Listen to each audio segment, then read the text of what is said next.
आदाब, मैं मुमताज़ आलम रिजवी। तीन बड़ी खबरें आपकी खिदमत में पेश करूंगा जो कौम व मिल्लत से मुताल्लिक़ हैं। पहली खबर पंजाब से है। पंजाब के शाही इमाम मौलाना मोहम्मद उस्मान लुधियानवी ने एक फ़िल्म अदाकारा के ख़िलाफ़ मुकदमा दर्ज कराया है जिसने मस्जिद की बेहुरमती की थी। दूसरी खबर हिमाचल प्रदेश से है जहां संजौली मस्जिद को गिराने का ऑर्डर आ गया है जबकि वहां कांग्रेस सरकार है। इस पर हंगामा हुआ है। कुछ लोग कांग्रेस से सवाल कर रहे हैं तो कुछ लोग सवाल करने पर असदुद्दीन ओवैसी को कटघरे में खड़ा कर रहे हैं। तीसरी बड़ी अहम खबर यह है कि बिहार में कांग्रेस और आरजेडी यानी महागठबंधन या इंडिया अलायंस की जो हार हुई है उसके बाद हार का ठीकरा असदुद्दीन ओवैसी पे फोड़ा जा रहा है। तो क्या ये सही है, इस पर भी हम बात करेंगे। तो सबसे पहले आइए हम बात करते हैं जो पंजाब से खबर है। पहली खबर की तफसील ये है कि अदाकारा सोनम बाजवा ने पंजाब के सरहिंद में वाक़े मस्जिद में काबिले एतराज़ सीन शूट किए जिससे अवाम में नाराज़गी पाई गई। फर्जंदाने तौहीद ने इस पर एतराज़ दर्ज कराया। जब यह खबर पंजाब के शाही इमाम मौलाना मोहम्मद उस्मान लुधियानवी तक पहुंची तो उन्होंने फिल्म अदाकारा के ख़िलाफ़ बाकायदा FIR दर्ज कराई और मुतालबा किया कि इनके खिलाफ कानूनी कार्रवाई की जाए। शाही इमाम के इस काम और इस एक्शन की हर तरफ सताइश की जा रही है। लोगों का कहना है कि जहां कहीं इस किस्म की हरकत हो कानून का सहारा लिया जाए, कानूनी चाराजोई की जाए और पुरजोर मुतालबा किया जाए कि ऐसे लोगों के खिलाफ कार्रवाई की जाए। अब हम डालते हैं दूसरी बड़ी खबर पे। दूसरी खबर की तफसील ये है कि संजौली मस्जिद हिमाचल प्रदेश पर ज़िला अदालत ने 5 अक्टूबर को फैसला दिया मस्जिद को अवैध यानी गैर कानूनी करके शहीद करने का हुक्म दे दिया। लेकिन कमाल देखिए कि पूरे 45-46 दिन तक न कोई हाई कोर्ट गया, न सुप्रीम कोर्ट, न स्टे की कोशिश। ये मैं नहीं कह रहा हूँ बल्कि कुछ लोग इस पे सवाल उठा रहे हैं, सोशल मीडिया पे डाल रहे हैं। मैं वो पेश कर रहा हूँ कि कैसी बातें सामने आ रही हैं। फैसला फाइलों में पड़ा रहा, किसी रहबर की नींद नहीं खुली और जैसे ही हिंदूवादी संगठनों ने जुमे की नमाज रोकने की बात कही तभी अचानक सोशल मीडिया पर हलचल शुरू हो गई। मैं मानता हूं कि हिंदूवादी संगठन के मुजाहिरे प्रदर्शन को सरकार नहीं रोक पाई। हिमाचल प्रदेश में आपको पता है कि कांग्रेस सरकार है और ये उसी की बात हो रही है और ये पहली बार ऐसा नहीं हो रहा है बल्कि कई बार देखने में आया है कि वहाँ सरकार जो है उस कोई कार्रवाई ऐसे लोगों के खिलाफ नहीं करती है, न उन पर कार्रवाई की। इसलिए यहाँ पे सुक्खू सुरविंदर जिम्मेदार हैं, उन पर सवाल उठाना लाजमी है प्रशासनिक मामलों के लिए, लेकिन न्यायिक मामले के लिए तो कोर्ट जाना होगा। आज जो सोशल मीडिया पर तूफान है 46 दिनों बाद, वो पहले क्यों नहीं कोर्ट गए और अब भी कोर्ट क्यों नहीं जा रहे हैं? क्या ट्विटर फेसबुक पर शायर इमरान और कांग्रेस को टैग करने से, भला बुरा कहने से कोर्ट का ऑर्डर रुक जाएगा? जवाब साफ है, नहीं। लेकिन मैं यहाँ पे कहूँगा कि क्या शायर इमरान प्रतापगढ़ी हो या कांग्रेस पार्टी हो, क्या वो नहीं जा सकते? क्या वो अदालत का दरवाज़ा नहीं खटखटा सकते? क्या वो अपनी सरकार से मिल करके इस मसले को हल नहीं करवा सकते? क्या आपको पता है कि अगर सरकार चाहे तो इस पे मुदाखलत सरकार कर सकती है? बहरहाल शायर इमरान और कांग्रेस को भला बुरा कह रहे हैं, उनसे अब एक स्ट्रेट फॉरवर्ड सवाल उन नौजवानों से भी बनता है जो कहते नहीं थकते कि हमारे कायद ओवैसी साहब हैं। अब ये देखिए बात असदुद्दीन ओवैसी तक आ गई, यानी अब असदुद्दीन ओवैसी पे ठीकरा फोड़ा जाएगा। हार हो तब असदुद्दीन ओवैसी पर ठीकरा फोड़िए और कहीं आपकी सरकार हो और बेबस सरकार हो तब भी आप असदुद्दीन ओवैसी पर ठीकरा फोड़ दीजिए। खैर आगे वो लिखते हैं कि कायद भी, मसीहा भी और ऊपर से बैरिस्टर भी। तो फिर भाई जब कानून का मसला था अदालत क्यों नहीं गए? हाई कोर्ट जाने के लिए इंतज़ार किस बात का हो रहा था? या फिर सिर्फ मंच से भाषण देकर जिम्मेदारी से पल्ला झाड़ लेंगे, दूसरों को गलत बताकर बच निकलेंगे? असदुद्दीन ओवैसी साहब आज भी वक्त है, फिर क्यों नहीं जा रहे कोर्ट? आप तो बैरिस्टर भी हैं, क्यों नहीं शिमला की मस्जिद को बचा रहे? ये सिर्फ आरोप लगाएंगे या सिर्फ आरोप लगाएंगे।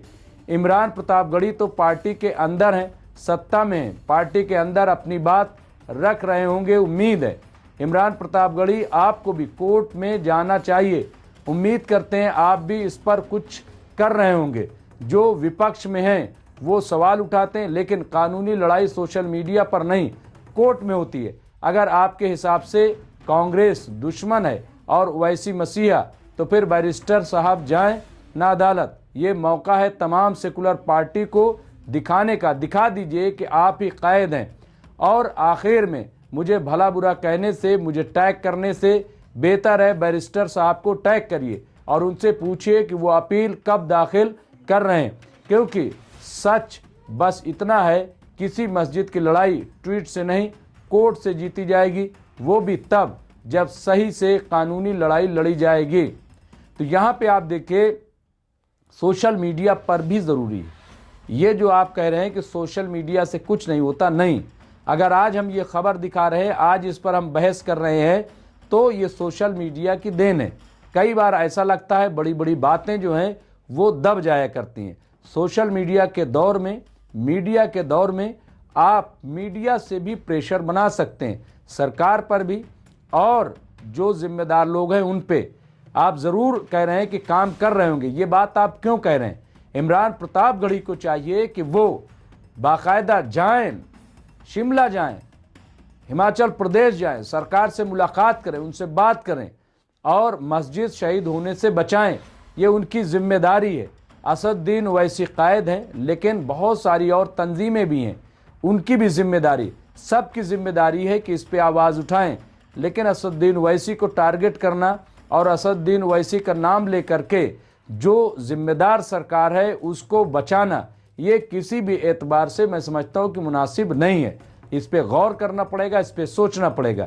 तीसरी बहुत अहम खबर यह है कि आसिफ अंजार अब्दुल रज़ाक सिद्दीकी अपने सोशल मीडिया प्लेटफॉर्म फेसबुक पर लिखते हैं जो असदुद्दीन ओवैसी से मुताल्लिक है। ये भी आप सुनिए और फिर आप अंदाज़ा लगाइए कि आखिर मुल्क में चल क्या रहा है। ओवैसी साहब सिर्फ पार्लियामेंट में अच्छी गुफ्तगू करते हैं और बस वो अच्छे बिजनेसमैन हैं जिनका मैदान तिजारत सियासत है, तिजारत सियासत है। वो अवामी फलाह की सियासत नहीं करते, ना ही देश हित की सियासत करते हैं। वो सिर्फ ज़ात की सियासत करते हैं और इस सिलसिले में वो किसी हद तक भी जा सकते हैं। ऑपरेशन सिंदूर से उन्होंने अपनी मांग ऐसी भरी है कि कहीं भी कभी भी पिया मिलन को व्याकुल हो जाते हैं। न मज़हब देखते हैं, ना अंजुमन, ना खलवत, ना अज़दहाम।